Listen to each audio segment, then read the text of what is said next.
Thank you. So today I'm going to present the Jenkins Evergreen initiative. So just a forward about that. You may have seen, and even in Kosuke's presentation, something called Jenkins Essentials. That's basically the same thing, and it's been renamed a few weeks ago. So yeah, you will see here and there things talking about something called Jenkins Essentials. That's Jenkins Evergreen. It's a bit clearer this way. So just a quick presentation. So I'm Baptiste. I'm working for CloudBees now since 2 years, and I've been contributing to Jenkins since it was called slightly differently. So here's where you will find us and me. So let's directly dive into the gist of today. So last year during Jenkins World in San Francisco 2017, Kosuke was challenging the community in general and trying to say, okay, how could we, and you by the way saw today kind of a continuation of that, how could we make things simpler for users and I guess mainly newcomers to actually become productive with Jenkins in as few time as possible. So to try and make something more matrix-oriented, so 5 minutes, 5 clicks. So how could we do that? So it took a bit of time to say, okay, well, nobody wants to really have just a wizard, an improved wizard, so how could we just find something that's really, really something different from what we used to know? And we ended up having something pretty nice, which I'm going to present you with today.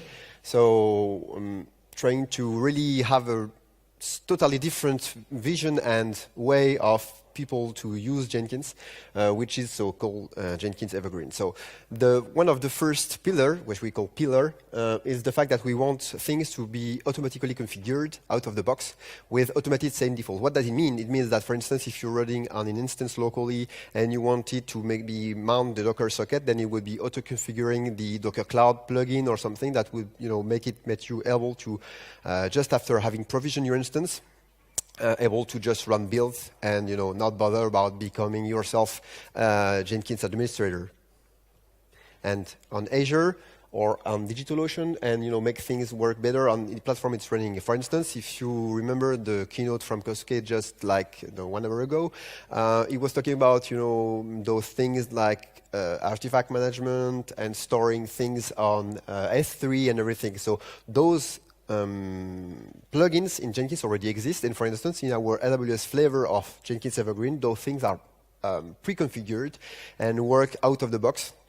And if you, for instance, run a pipeline in the Evergreen AWS flavor, then if you archive artifacts like you usually do when you're using a pipeline step, then things won't be stored on the master, but will be stored on the S3 bucket associated with your instance. We also wanted to make things so, as kind of was explaining just a few seconds earlier, trying to make things avoid having newcomers mainly and even experienced users still be Jenkins administrators. We want people to be able to concentrate on delivering software instead of administering Jenkins.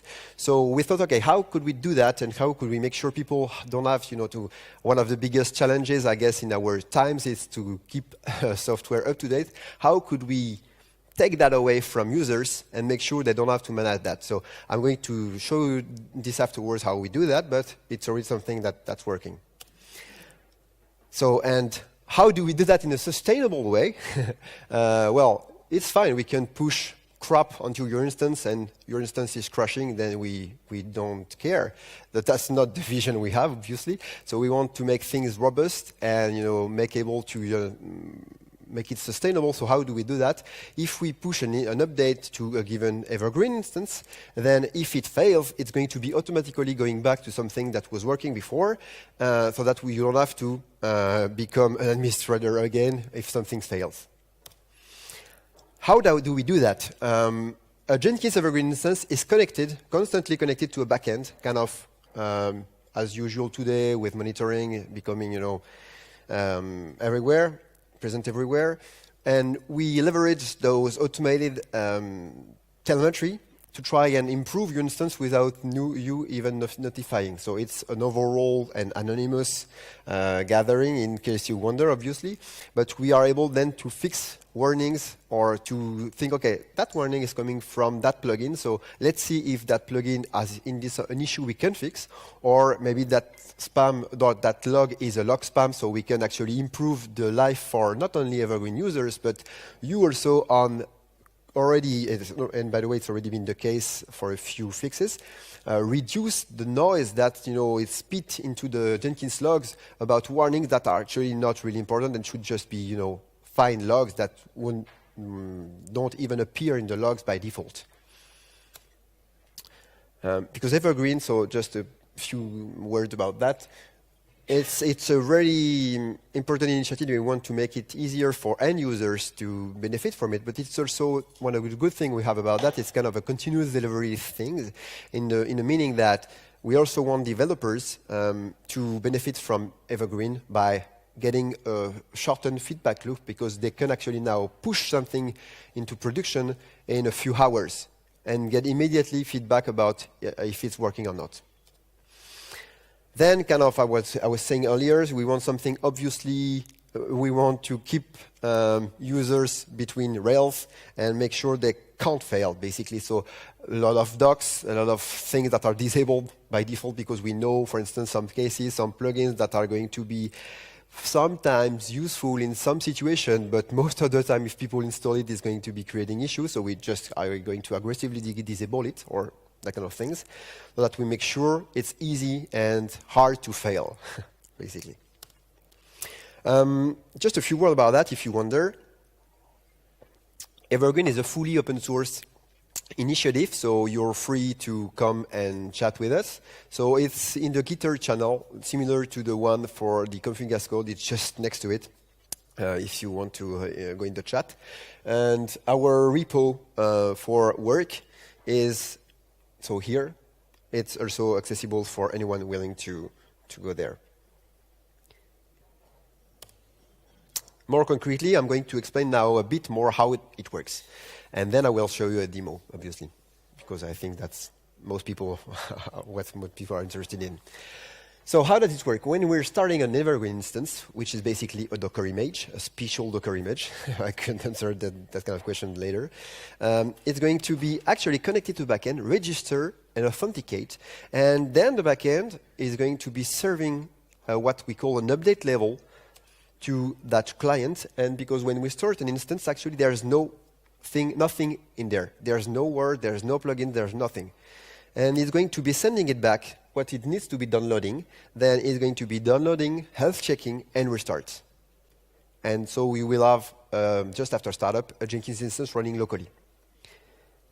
Then what happens is that each time we push an update on the backend, so on the top here, your instance is going to be updated without you having to do anything. So you are going to be going to the next, for instance, security update. One of the good things, for instance, about Evergreen is that, like appliances, there are a lot of people, I don't know if it's the case of some people here, who install Jenkins or that kind of software, and then that's it. And they don't touch it for the next 2 years or never. So that's an issue, because there are security issues. We publish on the Jenkins project side regularly security updates and everything. So for instance, when you don't see it, but when there's a security update about to be published, CI, the Jenkins.io, is updated before the announcement, so that the public, mostly visible instance of Jenkins is not that security issues. For Evergreen, we could do the same for your instances. And we already do for the, what I would call non-production usable yet version of Evergreen. We just update the content of the backend. We push here the fact that we want to update to the latest and non-containing issue version of Jenkins, and that's it. It's pushed to everywhere.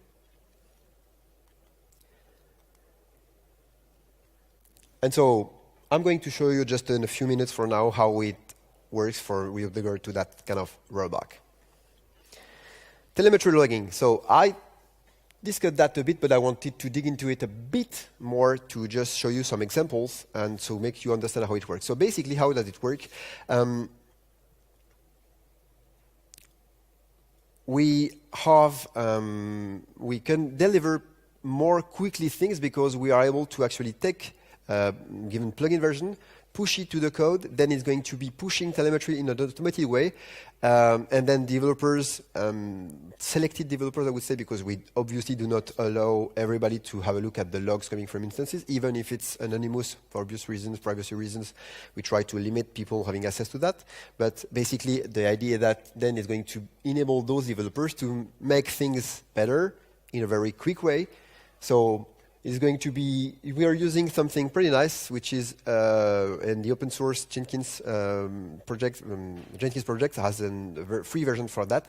Sentry is a very nice SaaS error logging software, which basically you can send logs there, and it's going to be parsed. There is going to tell you, okay, that log was received from 50 different instances. It's happened 12 times, or it's if you mark it resolved because you, for instance, resolve the issue, the original reason of that issue upstream. If you mark it resolved, then it's going to be marked automatically as a regression and notify you if it comes back again and everything. So it's pretty nice, and you're going to be afraid to fix those. So, for instance, if I show you that one.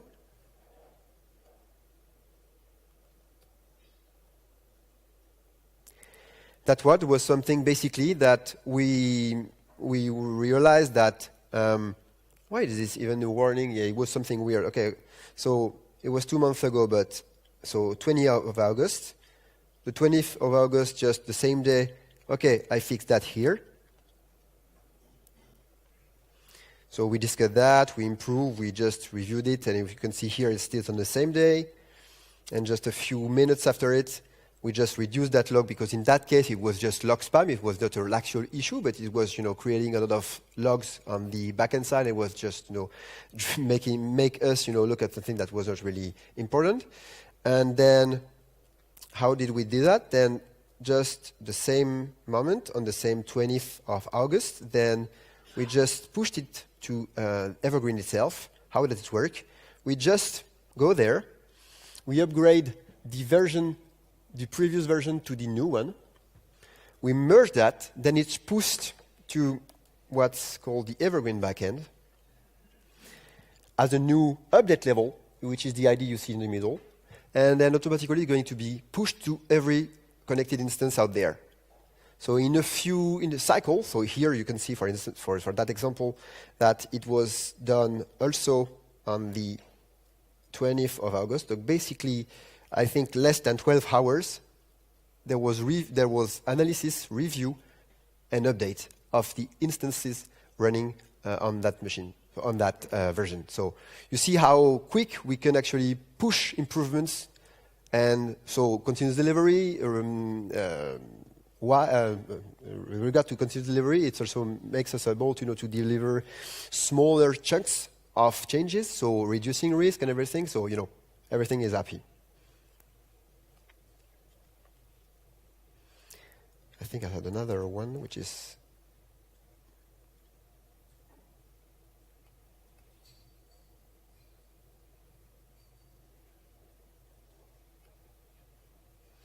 so that was another one that was actually an actual bug and was config as code 1.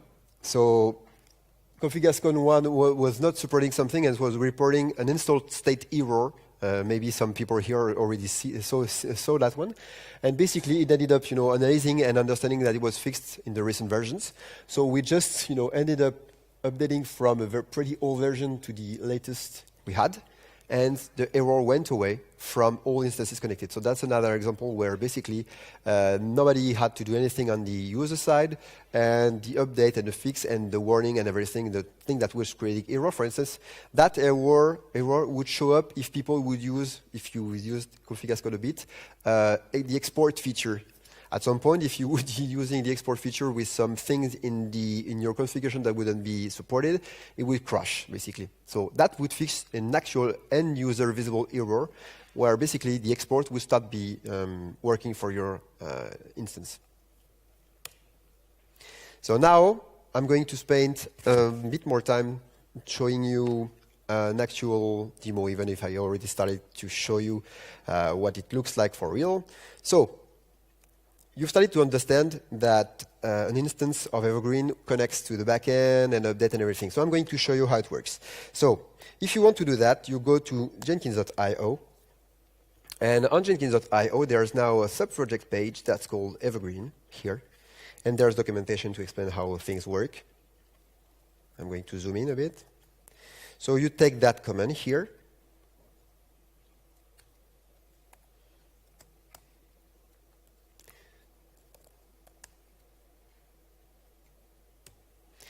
And so it's going to be creating a volume. So it's pure Docker things. Then it's going to be connected to backend. So I, on purpose, left the log so that you see what's happening. So you see it's been taking the latest update of evergreen.jenkins.io from here, the 128, and it's now being parsed. It's parsed that thing here. You can see that's basically a JSON file, and it's downloading things. So you see, by the way, there's things that are downloading. So if there's an error, it's going to be retrying. And so you see here a few things that are interesting. So it's something we probably will improve in the future so that it's more understandable what it's doing. But basically what's happening right now, those errors are not problematic because those errors are actually the automated health checking that's running. And there's an exponential backoff that's running. So that's why you see it's happening less and less, and it's going to be trying again 15 times, 14 times. And what's happening is that, okay, your instance is empty the first time. So it's going to be downloading like 20 or 30 plugins. It's going to be downloading a WAR, which is a big thing. So I'm downloading it over Wi-Fi because on my machine. And then the health checking, if it doesn't work, so on the first update, obviously, it doesn't make a lot of sense to roll back to something that wasn't existing before. But for the other one, it's going to be the same thing, everything, all the time. Basically, downloading an update, applying it, restarting, and then health checking, basically checking if Jenkins comes back. If not, then instruct the backend that something went wrong and ask the backend for, hey, something went wrong. Please tell me where I need to go now because that thing you just asked me to go to is just crappy. And so we're going to have a look if it works. So there's documentation about that, by the way. For the password, I'm going to just follow the documentation.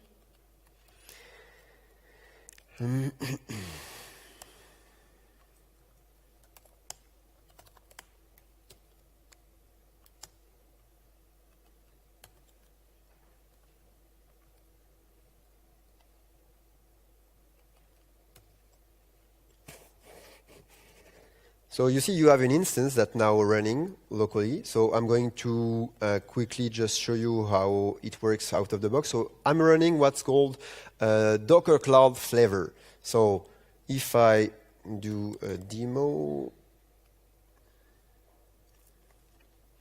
let's just, for the sake of the demo, just do a hello word. I'm going to use, let's say, something I think I define. I think it should work without it, but let's try to make the demo gods a bit more content here.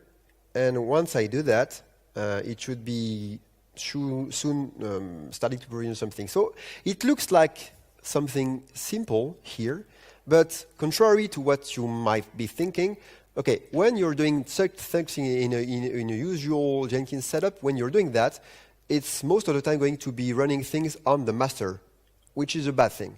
Basically, you should have 0 executor on the master for a Jenkins instance to behave in a sane way and a scalable way.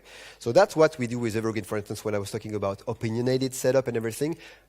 Evergreen master has 0 executor pre-configured. So what it's been doing here, it's actually, as we mount and configure the Docker plugin, the configuration of the Docker plugin, and the Docker socket access and everything, here it's being actually pulling the Jenkins/agent official Docker image, and it's been spawning a Jenkins Docker container to run the build, then it's been thrown away. So right now we've been actually building something in a dedicated container. So I think we can probably see it here. So, yeah, you see here, it's been actually done. The build has been done on a transient and temporary agent, which is the way things should mostly be today.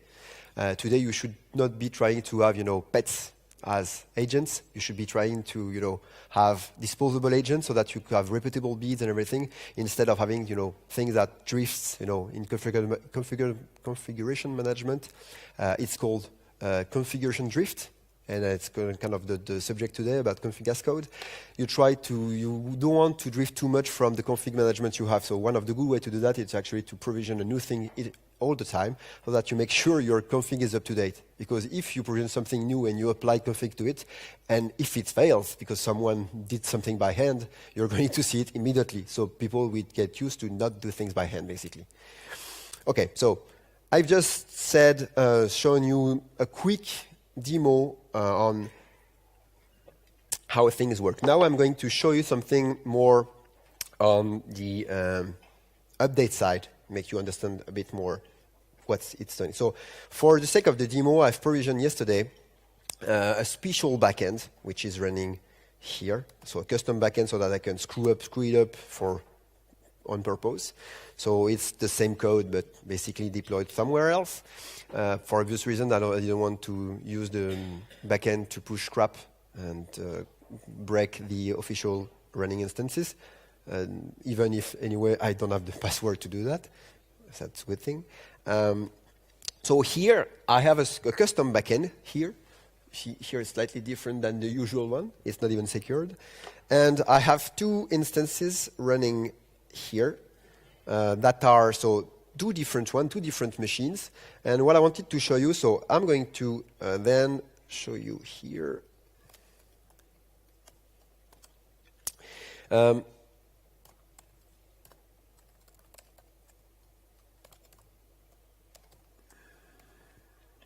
Here's what looks like a JSON file describing basically what we call an update level.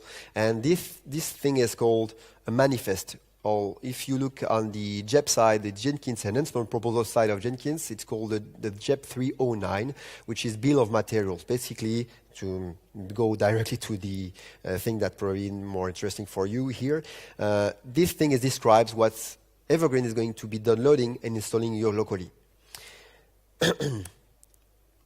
So what I'm going to do is that I'm going to push. So I've done just the before. So right now, I'm going to shut that. I'm going to mix myself.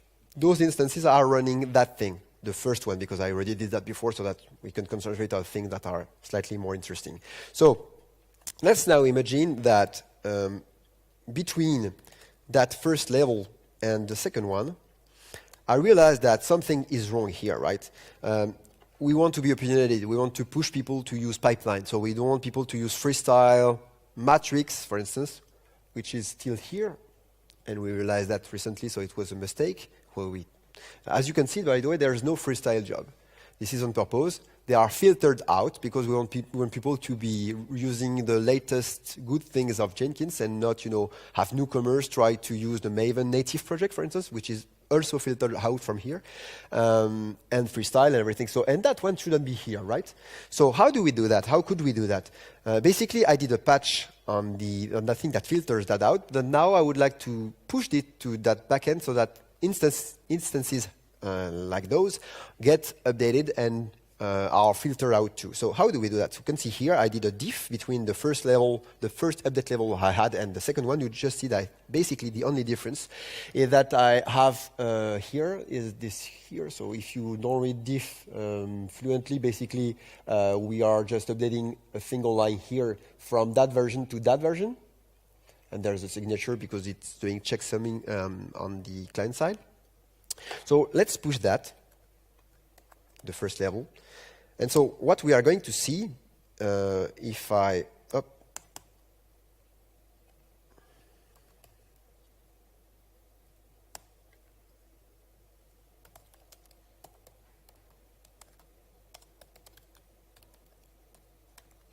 So these are the logs corresponding to those two instances you are seeing here. So let's do the same for the second one.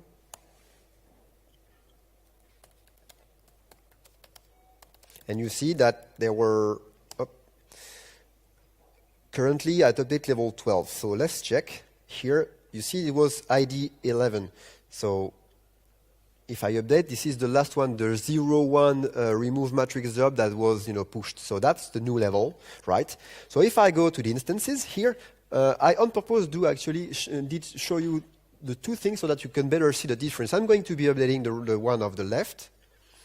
And so if things go right, so you see that I pushed an update, then another hood just got updated and got filtered out, because this is the feature I deployed, the pipeline version, the matrix project from it. So it's the same on the right, basically, but it's just because it's easier to see. And so just to show you, that thing, now let's just do some things pretty well simple too. Let's say there was a security update on the Jenkins core, so we want to push the latest update. So it's not the case for here. You see it's a pretty old instance right now, 2.142. But basically for the example of the sake of the demo, it's enough. We are basically updating from the core master branch of Jenkins, from that version to that version, which we know is not vulnerable. So let's do the same. It's going to be that one, I think. Yeah, right. And so on that side, you can see, by the way, that so this is the logs of those two instances. You see that they received the update. They already been downloading the new thing. Because it's in the cloud and not on my machine that time, it's very quick to download, just save 70 megabytes on the cloud. You see that here the health checking is running, and we should see that. So basically there's a health checking, and so now Jenkins restarted. The health checking is saying, yeah, everything works, that's fine. So we don't have to roll back. And if I go here, again, I'm going to use the same trick, so that you can see the difference. Here you can see that there was the new updated version, the RC27282, and so there was a previous one. So we just pushed an update of Jenkins core itself, the Jenkins core, right? So now I'm going to show you something slightly more interesting. So I've been bragging a bit about rollback. We were explaining, okay, we want something robust. So I'm going to show you how it can work. So basically, let's see with the same way between that 0.2 and 0.3. And what did I do in that 0.3? Let's do that a bit bigger. So if you know Jenkins a bit, what you're seeing here, does that someone, by the way, understand what it's going to be doing?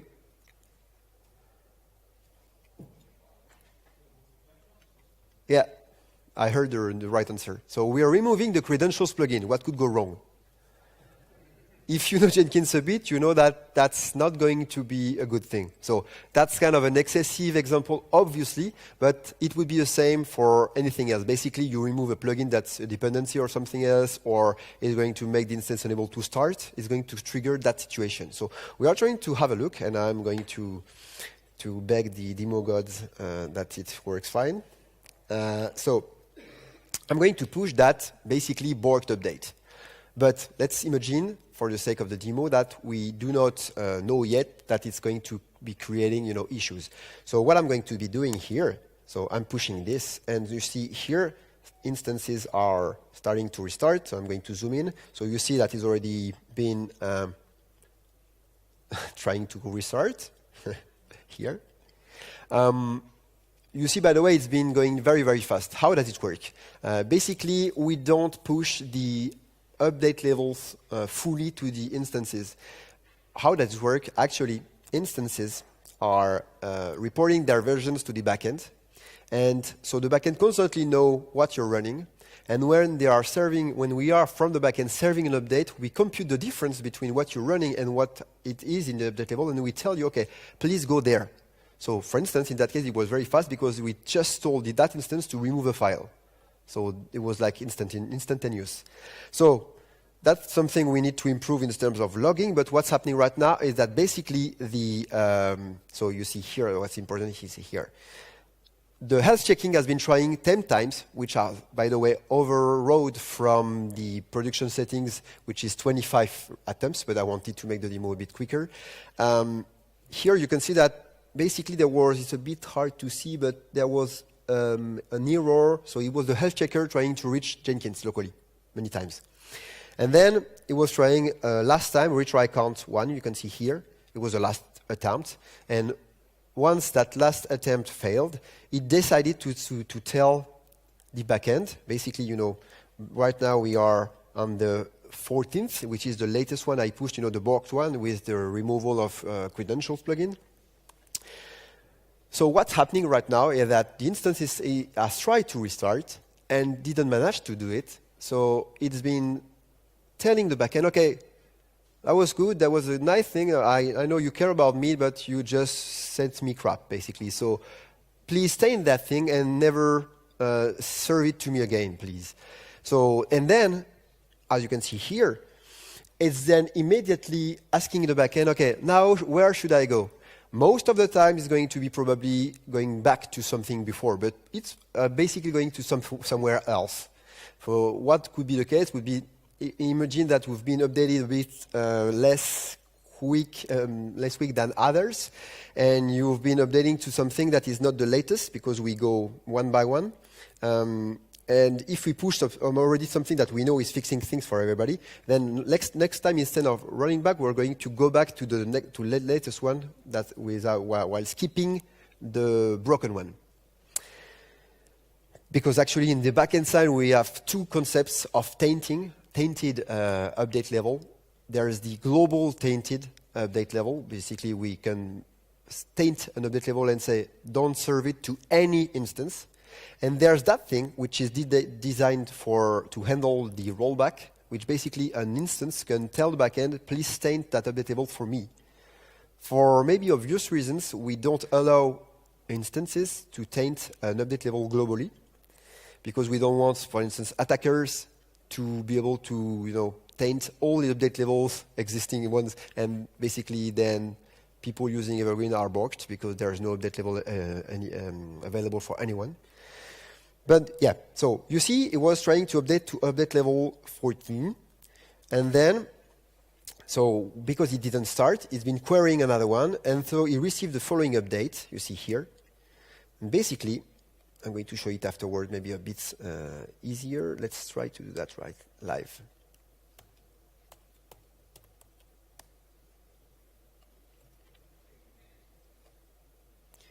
Here is what was served. So to this instance after the thing that went wrong. So basically it's telling the instance, please go to this 13th level. And what you need to do that is actually to restore, download for your understanding, because the client is it's been kind of made dumb on purpose because we want more logic to the server side, and the client be a bit less smart so that we can do more things on the server than without having to update the client too often. And basically, please reinstall that thing because you need that to go back to that level, because that's the difference between what you have right now and what you need to be going to. And so what's happening there is that then if you look at the logs, there's a regular log here that we probably want to make less noisy at some point, but it's constantly telling you, well, I'm at that update level. So you see it's now back to the update level 13. Yeah, that's right. So by the way, I'm going to try another time just the same thing, because I want to maybe show something. And I never did that, so should work. But I want to show you, this, which is here.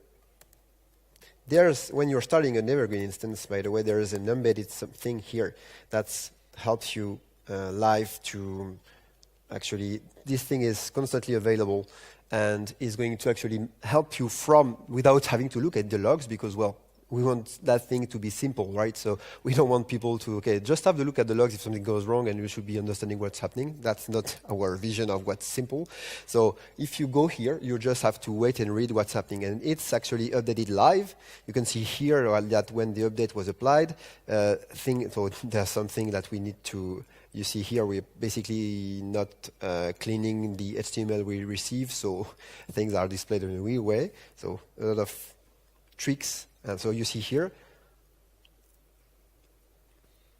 so it's been here detected as an healthy. Basically, it's detected that the thing was not healthy, so it's running back. It's been applying updates, and now it's being restarted, kind of what I just showed you a few seconds ago. And I hope we have the last, by the way, it would be an improvement. I hope we have the last, Jenkins is back to work, basically, log. I'm not sure we have. Yeah, we need to improve the UI. So basically, the message saying everything is okay should be sent back to the UI, which is not the case, but that's not a big deal. And now if I return to Jenkins, it's working again. And instead of being worked. If I try to do that again, just to show you, if you go to Jenkins, you would have the usual, things.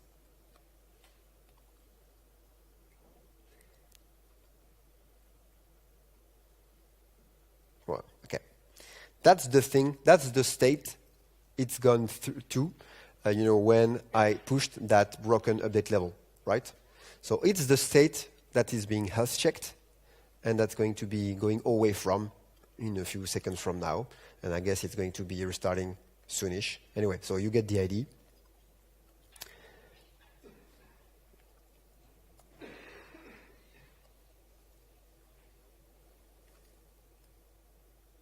Oops.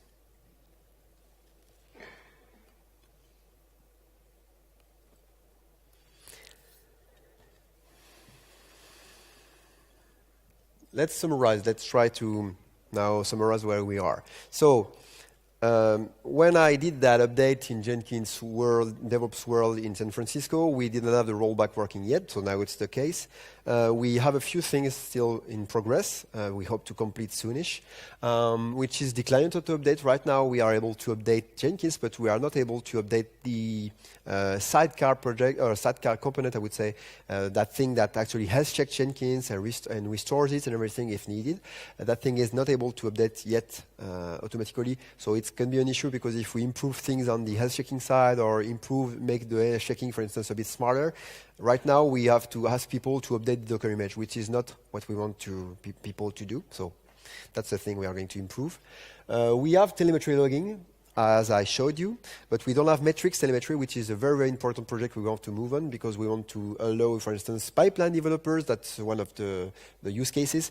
We want them to be able to grab actual metrics from the world, saying, okay, what's the usual number of pipelines for people? How many flow nodes for a technical standpoint are there? Which means basically, do they have big pipelines, complicated pipelines, or simpler ones, or many ones, and everything, so that they can actually plan on work on things that would benefit the most to users.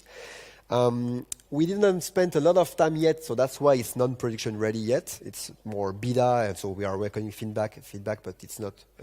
You can not yet run your production workload on this because we didn't have time to spend, making sure things work when all things work, when you're using going from spawning the instance to actually building your project and delivering it. Right now, we didn't spend a lot of time making sure that works. And so, yeah. So to recap, what is Evergreen? It's in a very simple instance that is easy to use and opinionated.